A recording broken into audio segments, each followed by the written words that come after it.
그러면 2부 질의응답 시간을 시작하도록 하겠습니다. 사실 코로나 사태 때문에 저희가 부득이하게 비대면으로 온라인으로 진행을 하게 됐습니다. 이 상황이 더 좋아지면 앞으로 이노베이션 팩토리 노르딕 베네룩스 센터의 그 여러 행사에 또 대면으로 해서 더 많은 학생들, 연구진들, 교수님들이 참여하실 수 있게 되기를 바랍니다. 1부에서 이석우 대표님의 강의 잘 들었습니다. 들으면서도 이게 어떻게 보면은 자동차에서 우리는 대부분 사용자의 그냥 이거를 쓰는 입장에 뭐 운전을 하고 타고 다니는 그런 입장에서 보는 자동차와 또 이 자동차를 움직이는 시스템, 그것이 옛날 같으면은 뭐 엔진이라든지 타이어라든지 이런 게 아니라 이제는 정말 자동차의 브레인, 이제 머리, 이 두뇌의 역할을 하는 자동차의 역할이 더 커지고 말하자면 이런 게 사물 인터넷 같은 그 컨셉으로 봐야 되는 거겠죠. 네, 그렇습니다. 사물 인터넷에서 가장 규모가 큰 분야라고 말씀드릴 수 있습니다. 네, 그러면 나중에 자동차들도 이렇게 계속해서 이제 AI 학습을 하게 되면은 앞에 차가 늦게 가면 뒤에서 빵빵거리고 그 차주인의 성격을 입력하면 그럴 수 있겠네요. 네, 그럴 수 있을 것 같습니다. 그러면은 그 정말 뒤에다가 까칠한 주인이 타고 있어요라는 거를 이제 커뮤니케이트 할 수도 있는. 재밌겠네요. 한번 소프트웨어를 구현을 해봐야 되겠습니다. 네. 그러니까 저희가 사실은 이 자동차 산업이라는 것도 굉장히 큰 분야지만 정보 산업이라는 것과 이제 연계가 되면은 굉장히 새로운 그런 산업의 분야가 열릴 것 같아요. 뭐 그런 부분에서 우리 뭐 미래 먹거리라고도 할 수도 있고 생존 전략이라고도 할 수 있는데 저희가 가장 이제 그 첨단에 서 있는 선두에 서 있는 그런 분야에서 또 가장 활발하게 활동하고 계시는 그 강의를 들어서 굉장히 도움이 많이 되는 유익한 강의였습니다. 펜타 세큐리티가 사실 굉장히 오랫동안 한국에서도 이 활동을 많이 해왔었고 한국뿐만이 아니라 굉장히 많은 나라들의 보안 그 프로그램을 만드셨던 것 같아요. 그래서 저도 펜타 세큐리티라는 이름을 이렇게 들었을 때 어디서 많이 본 것 같은데 근데 보통 저희가 웹사이트 들어가든지 은행에 들어가든지 그렇게 해서 하면은 이제 기본적으로 또 깔리는 프로그램들이 있지 않습니까? 저희가 그거 빨리 지나가기를 바라면서 이렇게 푹휙휙 지나가는 화면들이 있는데 거기서도 좀 많이 봤었던 것 같아요. 그 펜타 세큐리티의 그런 어떤 이 성장 과정이 우리나라의 IT 산업에 발전하고 거의 궤를 같이 한다는 생각이 들었는데요. 정말 그 Trust for an Open Society라는 그 기치를 가지고 그동안 성장해 온 그 펜타 세큐리티란 기업이 어떤 기업인지 잠깐 간단하게 말씀을 해주시죠. 네, 저희 뭐 비전 스테이트먼트를 간단히 먼저 말씀드리는 게 좋을 것 같습니다. 이 소프트웨어를 하는 이제 기업들이 여러 군데가 있고요. 그다음에 이제 각자 다른 그 비전과 아마 관점을 갖고 사업을 한다고 생각을 합니다. 근데 저희 같은 경우는 어떤 그 특정 기능, 어떤 개별적인 문제 이런 걸 푼다기보다 우리가 어떻게 하면은 뭔가 좀 의미 있는 가치 있는 걸 좀 만들어 보고 그 다음에 하나의 어떤 그 부분이 아니고 어떤 사회의 어떤 뭐라 해야 되나 주류에서 아니면은 좀 주도적인 입장에서 뭔가 일을 할 수는 없을까 하는 고민을 많이 합니다. 그래서 이제 보안 같은 경우는 사실 원래 이제 처음에 보안은 별로 이렇게 인기 있는 분야가 아니었어요. 왜냐하면 이제 컴퓨터를 네트워크에 연결하다 보니까 이런저런 문제들이 생기고 그래서 별로 하고 싶지는 않은데 어쩔 수 없이 해야 되는, 그래서 되도록이면 조금만 하고 싶은 그런 분야였습니다. 그래서 저희가 창업할 때 이제 그때쯤이었고 그때 만들어서 저희도 이제 그런 시장의 성장을 거쳤죠. 그러다가 이제 그 컴퓨터가 이제 보안이 점점 중요해지면서 뭐 조금씩 크긴 했는데 어쨌든 보안에 대해서는 사람들이 그다지 그 당시에는 이렇게 긍정적인 마음은 없었습니다. 근데 저희가 보기에는 좀 반대로, 그러니까 반대로 봤어요. 저희는.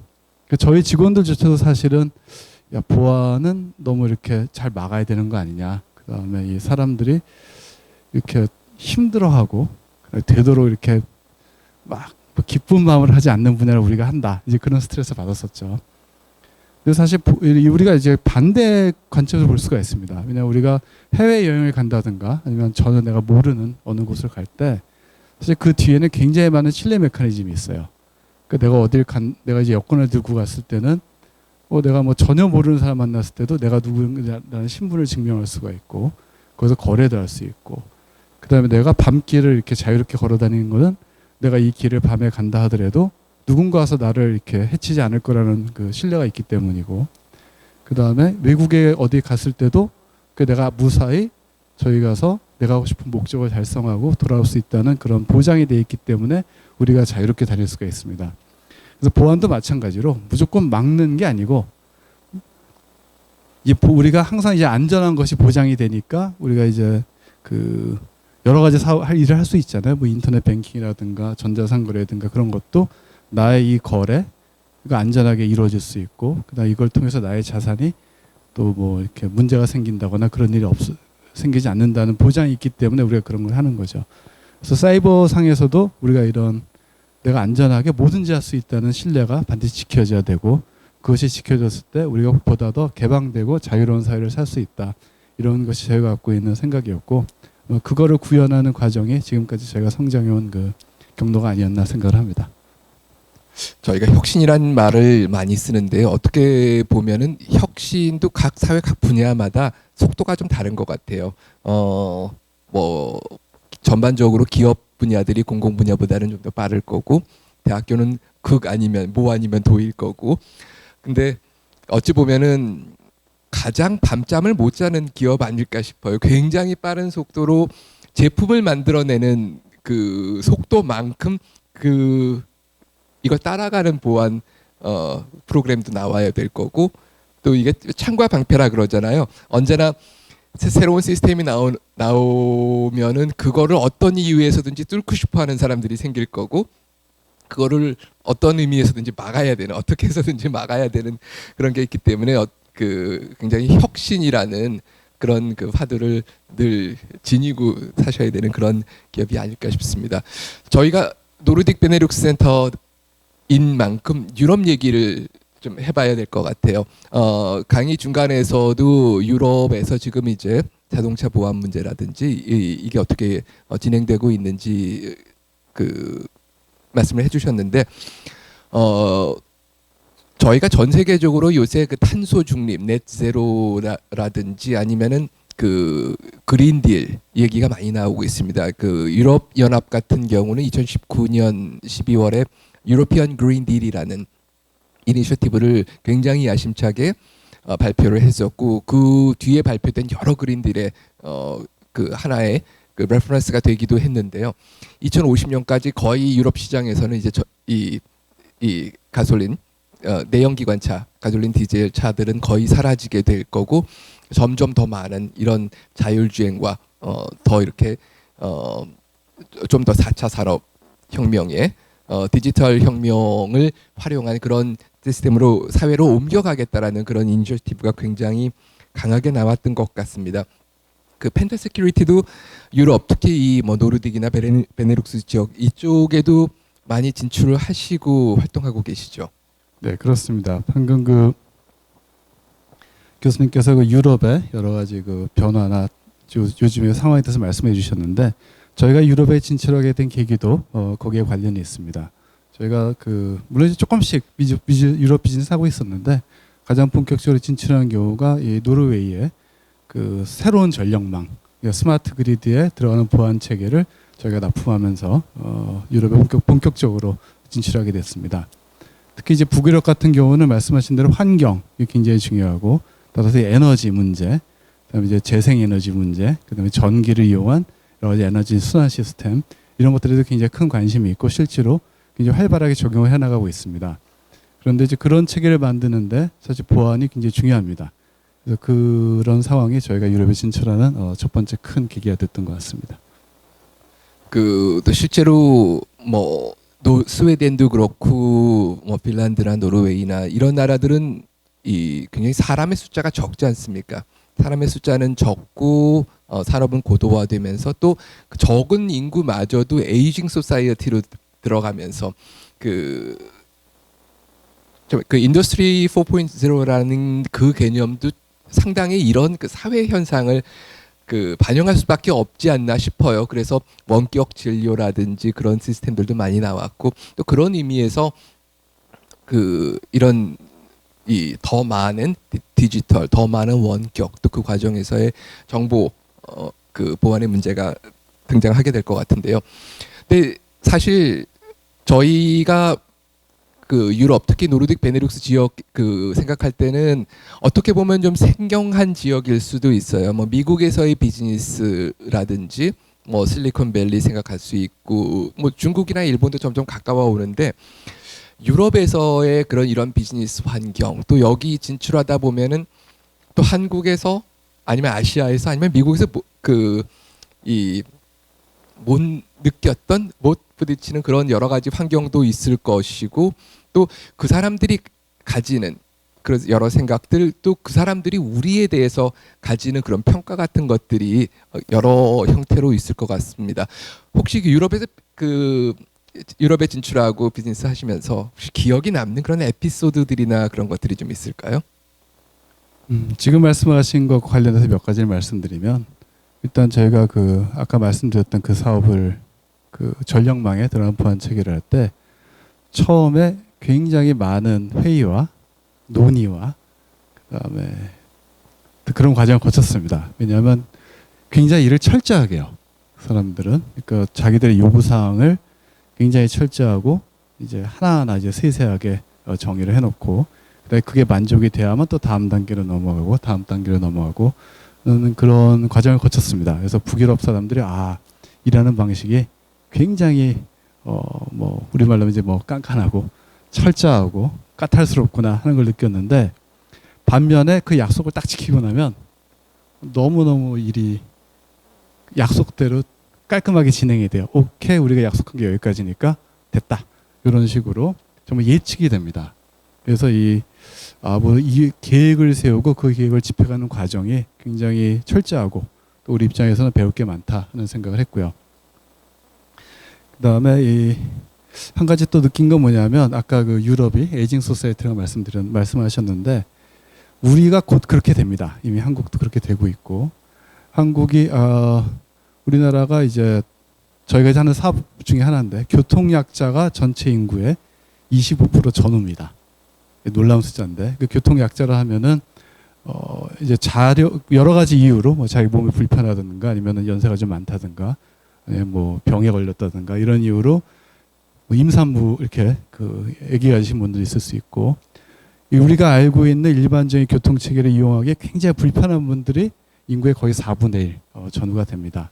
그래서 아마 유럽은 이 숫자가 더 많지 않을까 싶고 그래서 이런 게 해결되는 게 앞으로 우리 사회가 당면한 과제일 거라고 보고 유럽은 그런 면에서는 그 숙제를 우리보다 먼저 마주하고 해결해 나가고 있다고 생각합니다.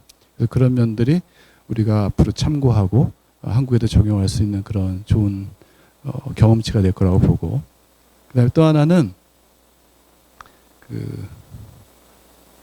그 아까 말씀하신 대 유럽이 굉장히 발전돼 있지만 인구도 적고 그다음에 각 나라가 작기 때문에 그 어떤 일을 할 때 그 기술이나 그 산업적인 소싱을 외부에서 해와야 돼요. 그래서 굉장히 국제적인 공조가 많이 됩니다. 거기는. 그래서 반대로 외국 기술을 쓴다는 거에 뭐 전혀 불편하거나 그런 게 없고 그러다 보니까 협력 체계하는 노하우도 굉장히 많고 또 그게 우리나라 기업들 입장에서 굉장히 좋은 사업 기회가 될 수 있습니다. 한국이 상대적으로 인구가 많고 그다음에 산업 수준은 굉장히 발전돼 있고 아직까지는 뭐 분야에 관계없이 굉장히 집중적으로 열심히 하는 그런 문화이기 때문에 유럽에서 특히 이제 북유럽 유럽 국가에서 생기는 여러 가지 뭐 수요들을 한국 기업들이 아주 잘 충족시킬 수 있지 않을까 그렇게 생각을 합니다. 그 마지막에 말씀하신 그 부분 이제 필연적으로 그 국가들은 이제 외국에 여러 외국 기업들한테 이제 소싱을 할 수밖에 없는 또 그런 상황이고 또 실제로 많은 우리나라 기업들도 관심을 가져왔었던 것 같아요. 그런데 뭐 미국이라든지 뭐 중국이라든지 이런 쪽에 대해서 했던 관심보다는 가령 덴마크 그러면 나 이 힘든 정말 이 헬조선 탈출해서 나 은퇴해서 덴마크 가고 싶어 뭐 그런 생각들도 했지만 사실 저희가 이 노르딕 베네룩스 센터 이노베이션 팩토리를 하는 큰 이유는 저희가 새로 스타트업을 할 수도 있고 창업을 할 수도 있고 어떤 새로운 어떤 기업이나 연구에 도전을 할 때 이쪽에 정말 작지만 강한 나라들이 가지고 있는 그런 이 플랫폼들과 그런 기회를 어떻게 하면 우리가 잘 활용해 볼 수 있지 않을까 하는 그런 생각이었는데요. 만약에 이제 새로 그쪽에 스타트업이라든지 뭐 그쪽에서 뭐 비즈니스를 확장을 한다든지 그쪽에서 뭐 새로 어떤 연구 이걸 들어간다 그랬을 때 물론 자기 분야들이 있겠죠. 자기 뭐 의학이든 정보공학이든 컴퓨터든 다 있을 텐데 그것뿐만이 아니라 사실은 유럽에서 비즈니스를 한다라는 거는 약간의 플러스 알파가 필요한 그런 부분이 있는 것 같아요. 이 사회를 좀 이해를 해야 되지 않을까. 유럽이라는 사회가 뭐 예술, 인문학, 역사 뭐 그런 데에서 또 굉장히 긴 역사를 갖고 있고 어떻게 보세요? 비즈니스를 하는 입장에서 또 유럽에 실제로 이제 비즈니스를 하러 들어갔었을 때 그런 어떤 역사적, 사회적, 인문학적인 그런 부분들을 실제로 이렇게 느끼신 적이 좀 있으신가요? 유럽을 느꼈냐는 질문이십니까? 아니면 그 유럽의 인문학적 사회적인 특징들이 사업에 어떻게 반영이 되고 있나를 말씀하신 겁니까? 양쪽 다죠. 사실 사업이 낮에도 하지만 저녁 먹으면서도 하고 사실은 네 그런 부분들이 자연스럽게 결국은 저희 이제 우리 넥스트 제너레이션 우리 젊은 세대들이 유럽에 가서 활동하고 그랬을 때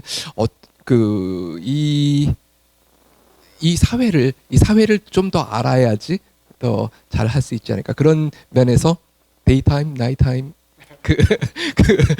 일단 유럽이 재밌죠. 굉장히 다양하고 그다음에 진짜로 저는 유럽 가는 걸 좋아해요. 그래서 가서 그냥 카페 앉아서 커피만 한 잔 와도 참 기분이 좋고 그다음에 뭐 해질 무렵에 이렇게 뭐 와인 한 잔 시켜놓고 지나가는 사람 봐도 좋고 그다음에 유럽이 참 부러운 부분이 어떤 게 있냐면 유럽이 이제 오랫동안 문화들이 상당히 연속이 돼 있었어요. 물론 이제 큰 뭐 문화의 변화도 있었지만 그게 과거가 싹 없어지고 새로운 게 나타난 게 아니라 과거의 것들 위에서 새로운 것들이 새로 나타났기 때문에 굉장히 많은 문화 콘텐츠들이 누적이 돼 있습니다. 그래서 우리가 어디 박물관에 보는 그런 것만 얘기하는 것이 아니고 그냥 동네에 있는 저기 뭐 담벼락에 위에 있는 석상이 뭐 500년 전에 누가 만든 거고 내가 지금 오늘 자고 있는 호텔이 1000년 전에 수도원이었고 이제 그런 것들이 아직까지 이어지고 있거든요. 유럽이. 그래서 그게 참 부럽습니다. 그래서 우리가 이제 어렸을 때 받은 방식의 교육에서는 문화, 예술, 철학은 다 다른 거였어요. 그거는 따로 봐야 되고 내가 어디 콘서트를 가서 보는 거고 박물관에서 구경하는 거지 그게 내 일상에 그냥 주변에 있지는 않았거든요. 근데 유럽을 뭐 가보신 분들은 다 아시겠지만 뭐 동네 분수가 뭐 600년 전에 누가 만든 거 그다음에 우리 동네 성당이 뭐 미켈란젤로가 설계한 거 뭐 이렇습니다. 그래서 이게 살아 숨쉬는 역사, 문화, 철학을 그냥 내가 자연스럽게 숨쉬게 돼요. 그게 유럽의 가장 큰 매력이 아닐까 생각이 들고 그런 것들이 뭐 특별히 그걸 이제 뭐 사업으로 연결하지 않더라도 굉장히 많은 자극을 주고 영감의 원천이 된다는 생각을 하고 있습니다. 사업적인 면을 놓고 보면은 유럽의 제가 이제 느낀 특징은 어떤 거냐면 유럽 사람들이 컨셉 설계를 참 잘해요. 그러니까 우리는 이런 비즈니스 합니다. 이렇게 멋있는 청사진을 주고 그거를 레토릭을 아주 잘 풉니다. 근데 그 레토릭이 단지 어떤 화려하게 이제 듣기 좋은 말이 아니라 진짜 말이 되게 해요. 이거는 이럴 수밖에 없다. 이런 개연성들을 충분히 아주 간단하게 몇 마디만 해도 납득할 수 있게 설계를 합니다. 근데 지금 뭐가 약하냐? 그래서 어디까지 해봤냐 했더니 아무것도 안 돼 있어요. 그러니까 이제부터 우리가 할 거야. 이제 그러는 거죠. 근데 한국 사람들은 반대거든요. 우리나라 사람들은 다 만들기 전에는 자기 걸 표현을 잘 못해요. 뭐 만드는 건 기가 막히게 하는데 다 만드는 다음에야 너 뭐하니? 나 이런 거 하고 있어. 이렇게 얘기를 하는데 유럽 사람들은 만들기 전에 자기들이 만들 거, 머릿속에 있는 거, 앞으로 할 계획을 얘기하는데 전혀 출발점이 다릅니다.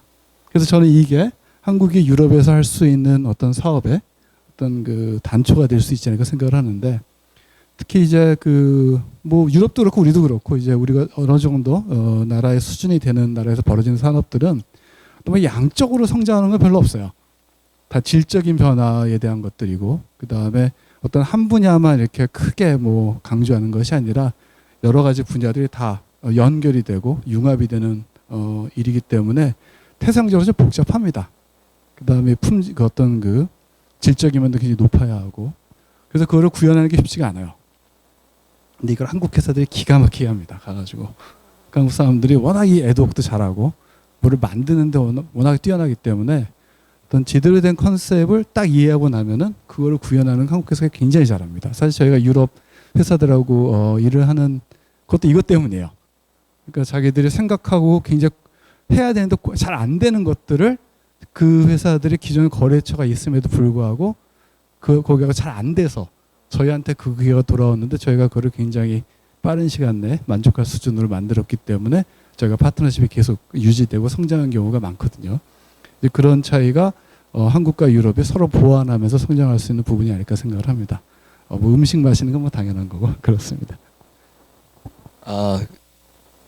그 한국과 유럽 간에 특히 이런 뭐 비즈니스라든지 뭐 기술 교류 저희가 협력의 얘기는 많이 하는데 사실은 그 접점이 뭔지를 잘 못 찾아서 굉장히 힘들어하는 부분들이 많았어요. 그러니까 해야 된다 뭐 정부 차원에서도 얘기를 하고 그랬었는데 실제로 어떤 면에서 그러니까 그 지금 말씀하신 부분들이 결국 그 유럽이 가진 장점 우리가 가진 장점 결국은 그 접점을 만들어 내게 되면은 거기서 시너지가 나오고 또 새로운 그 또 기회들이 열릴지 않을까 싶습니다. 사실 유럽은 대량 생산 체제는 아니잖아요. 미국처럼 그렇게 많이 만들어내지는 않지만 명품을 만들잖아요. 그 명품이 아까 말씀하신 결국 이렇게 삶에 배어 있는 여러 그 깊이들, 역사들, 예술들 그리고 어떤 컨셉을 잡아내는 그런 상상력들 이런 것들이 그냥 좋은 물건과 명품을 만들어내는 거에 또 차이를 만들 수 있지 않나 그런 그 생각을 해봅니다. 그 요새 많은 화두가 그 이 스타트업이나 창업 같은 거를 또 얘기를 많이 해요. 그리고 또 스타트업 창업 같은 거를 하겠다는 사람 그 젊은 친구들 아니면 여러 그 사람들을 만나면은 아마 대부분이 이런 그 기술 정보 뭐 이런 쪽에 그 뭐 소프트웨어라든지 이런 쪽에 그 스타트업들이 많지 않을까 싶어요. 뭐 펜타 세큐리티는 뭐 시작은 스타트업으로 했지만 이제는 거의 뭐 그 리딩하는 선두 기업에 있지만 또 아마 그 제가 알기로는 펜타 세큐리티 밑에도 여러 가지 스타트업들이 계속 그 생겨나고 또 키워나고 있는 것 같은데요. 그 스타트업이나 창업을 준비하는 그런 학생들이나 아니면 젊은 연구진들 그 한테 그 전하고 싶은 그런 조언이 있을까요? 그런 질문을 사실 저도 이제 가끔 후배들이나 다른 사람한테 받긴 합니다. 그래서 스타트하게 사업에 관심 있는데 뭘 하면 될까요? 뭐를 준비하면 될까요? 학생들한테 어떻게 가르쳐야 되는가 이런 질문도 받는데 이제 제가 회사들을 이제 관찰을 해보면 제 생각은 제가 갖는 생각은 뭐냐면 스타트업 하는 건 쉬워요. 근데 성공하는 건 굉장히 어렵거든요. 그래서 성공하는 사람들과 그렇지 않은 사람들은 공통점이 뭔가가 있는 것 같다는 생각이 듭니다. 그래서 스타트업을 해서 성공을 하거나 아니면 적어도 자기가 가는 방향으로 어디까지 움직일 수 있는 사람들은 제가 보기에는 다른 분야에서 성공하는 데도 필요한 그런 그 인자를 갖고 있지 않나 그런 생각이 듭니다. 그래서 그게 뭐냐면 아주 철저히 해요, 일을. 그래서 굉장히 이제 뭐 부르기에 따라서 뭐 완벽하게 한다, 프로페셔널하다, 뭐 여러 가지로 부를 수가 있는데 그게 무슨 말씀이냐면 뭐 완벽주의를 말하는 거 아니에요. 완벽주의는 모든 거를 이제 완벽하게 해야만 되는 그런 성격을 얘기하는 거고, 완벽하게 한다는 거는 자기가 해야 될 바가 있으면 이게 완전하게 될 때까지 철저하게 합니다. 그러니까 내가 일을 이제 뭐 5가지를 하는데 4개는 100% 해야 되고 5번째는 80% 하면 돼. 이걸 알고 80% 하면 그건 괜찮아요. 그건 완벽하게 하는 건데 그 4개까지 해놓고 저건 다음에 해도 돼. 이렇게 하는 거는 좀 문제가 있는 거죠. 그런데 성공하는 사람들은 자기가 이런 일을 이런저런 거 해야 된다고 그러면 자기가 뭘 해야 되는지 정확히 알고 그거를 확실한 답이 나올 때까지, 아니면 자기가 생각하는 어떤 수준에 이를 때까지 철저하게 파는 경향이 있습니다.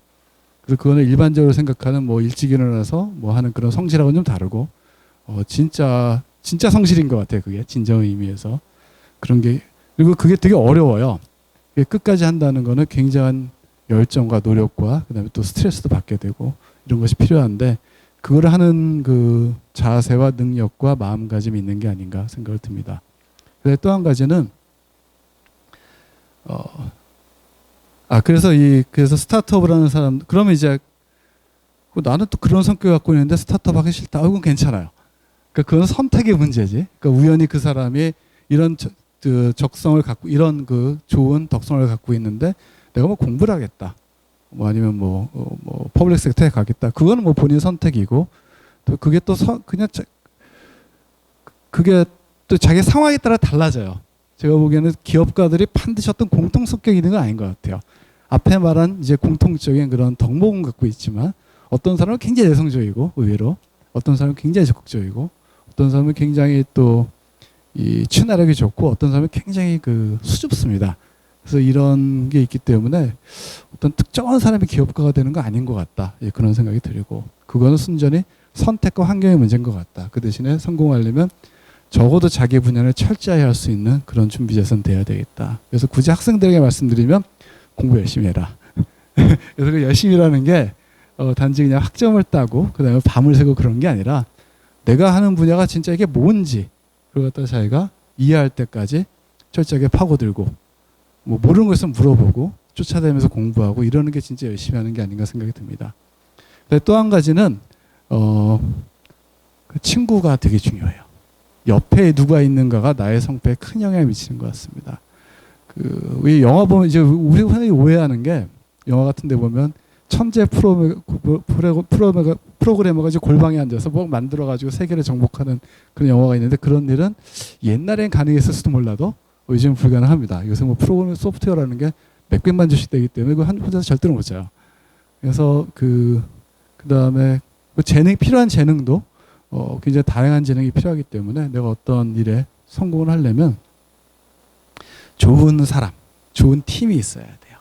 그게 1명일 수도 있고 뭐 100명일 수도 있지만, 그래서 좋은 친구를 가져야 된다는 거는 말씀드리고 싶습니다.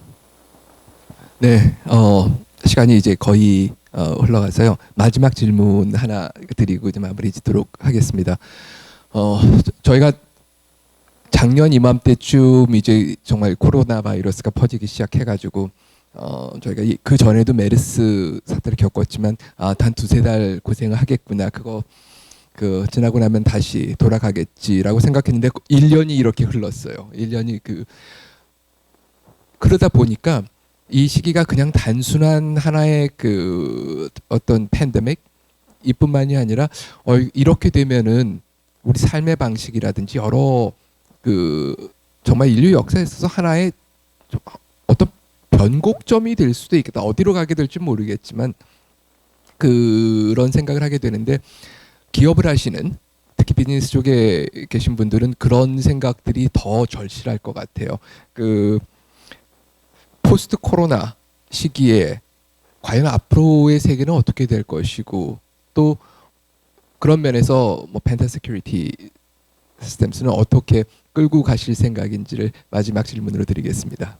예, 그건 이따 이 시간 끝나고 교수님께 제가 여쭤보려는 질문이었는데 저한테 하셨네요. 사실 이 코비드 사태가 굉장히 특이한 경험이긴 합니다. 물론 이제 이 정도나 아니면 이거보다 더 큰 전염병 사태는 과거에도 뭐 수도 없이 많았었죠. 뭐 페스트도 있었고 스페인 독감도 있었는데 이처럼 동시에 전 세계가 멈춰버린 경우는 아마 이번 역사상 처음이 아닌가 생각이 듭니다. 그래서 굉장히 그 생소한 경험이고 또 충격이기도 한데 한편으로는 이게 우리 인류한테는 우리가 극복만 한다면 굉장히 또 가치 있는 경험으로 또 발전시킬 수 있지 않을까 그런 생각을 합니다. 근데 아까 이 변화에 대해서 말씀하셨는데 지금 이제 이 코로나 상황에서 우리 주변에서 겪는 변화가 그러면 갑자기 나타난 거냐? 제가 보기엔 꼭 그렇지는 않은 것 같아요. 그러니까 이 변화를 일으키는 여러 가지 요소들, 뭐 원격 회의라든가 뭐 그다음에 우리가 하는 그 요새 뭐 막년에도 이렇게 네트워크를 하니까 그런 상황, 뭐 비대면, 밥 집에서 시켜 먹는 거 뭐 이런 것들이 사실 옛날에도 있었거든요. 옛날에도 있었는데 코로나가 한 효과는 제가 보기에는 그런 걸 새로 만들었다기보다 그 흐름의 물결에 있던 여러 그 요소들의 순서, 위치, 배열을 바꾼 게 아닌가 생각이 듭니다. 그래서 흐름 자체는 제가 보기에는 어떤 불연속적으로 새로운 게 만들었다기보다 과거부터 흘러오던 여러 가지 사회의 변화가 지금도 그냥 지속되고 있는데 그 안에서 각 그 안에 들어있는 사람, 뭐 기업, 뭐 이런 요소들의 위치가 바뀌고 위치가 바뀜에 따라 상호작용이 조금씩 바뀌는. 그래서 결과적으로는 앞으로 뭔가 이제 또 흐름에 영향을 미치겠지만 지금 봐서는 그런 게 아마 코로나가 주는 영향이 아닌가 생각이 들고 저는 미래도 마찬가지일 거라고 봐요. 그래서 미래를 예측할 수는 없지만 아마 미래도 지금 이 코로나 상황에서 벌어지는 여기서 굉장히 적극적으로 주도적으로 참여하는 중요 멤버들이 만들어내는 어떤 성과물 그 결과가 미래에 또 그 변화를 일으키는데 출발점이 되지 않을까 생각이 듭니다. 그래서 미래가 또 코로나 끝난다고 전혀 다른 미래가 펼쳐지는 것이 아니라 지금 이 코로나 상황에서 여러 가지 변화를 주도하고 있는 그런 사람들과 뭐 기업들, 뭐 사회 요소들이 또 뭔가를 하겠죠. 그런 것들이 드러날 거라고 보고 그래서 거기에는 대비하는 방법은 예측할 수 없으니까 대비할 수는 없잖아요. 그러니까 그렇게 할 수는 없고 현재의 변화 물결에 더 적극적으로 참여해서 이걸 그냥 방관하는 것이 아니고 거기에 하나의 플레이어가 돼가지고 뭐 때로는 실패도 하고 손해도 보겠지만 그걸 해가면서 내가 이 미래가 왔을 때 거기에도 주도적으로 참여할 수 있는 준비와 역량을 갖추는 게 지금 코로나 상황에서 미래를 대비하는 방법이 아닐까 그렇게 생각을 합니다. 네, 어떻게 보면은 과거라는 게 언제나 관성을 가지고 있잖아요. 과거의 관습이라든지 여러 가지 제도라든지 그 어떻게 보면 코로나 시기에 들어와서 과거가 가지고 있었던 이 관성의 그 끈이 좀 느슨해진 것 같아요. 그 얘기는 굉장히 빠른 속도로 이제 어딘가로 이행할 수 있는 그런 그 새로운 장이 펼쳐졌는데 아까 말씀하신 대로 그 공부 열심히 하고 자기 그 확실한 그 전문성 철저한 전문성과 더불어 플레이어가 되자라는 그런 얘기가 이걸 정말 어떻게 갈까라고 보는 게 아니라 그 안에서 우리가 플레이어로서 어떤 역할을 그 반드시 해내야 된다는 그런 생각으로 접근한다면은 그 저희가 말하는 혁신의 그 가장 큰 그 원천이 될 수 있지 않을까 싶습니다. 그 관성의 끈이 끊어졌다. 나도 늦춰졌다는 말씀에 제가 100% 동의하고 확실히 그런 건 있는 것 같아요. 코로나 시대에 두드러진 변화라고 그러면 사람들이 굉장히 실용적으로 바뀌고 있다. 그러니까 우리가 과거에 중요하게 생각하다가 있던 여러 가지 것들이 사실 안 해보니까 안 해도 뭐 불편하지 않고 오히려 안 하니까 더 좋더라 하는 것들이 많습니다. 뭐 여러분들 다 겪고 계실 텐데 그래서 사람들의 생각이 좀 달라지는 건 같습니다. 확실히. 그래서 더 어떻게 보면 실용적이고 또 어떻게 보면 더 인간적인 인본주의적인 쪽으로 사람들이 영향을 바뀌고 있고 또 영향을 받지 않을까 그렇게 생각은 들고 있습니다. 미래로의 변화 이 부분을 시작이자 마지막 이제 화두로 저희가 남기면서 2021년도 첫 번째 이노베이션 팩토리 여기서 마무리하도록 하겠습니다. 오늘 긴 시간 좋은 강의와 또 이렇게 좋은 토론해 주신 이석우 대표님한테 다시 한번 깊은 감사를 드립니다. 감사합니다.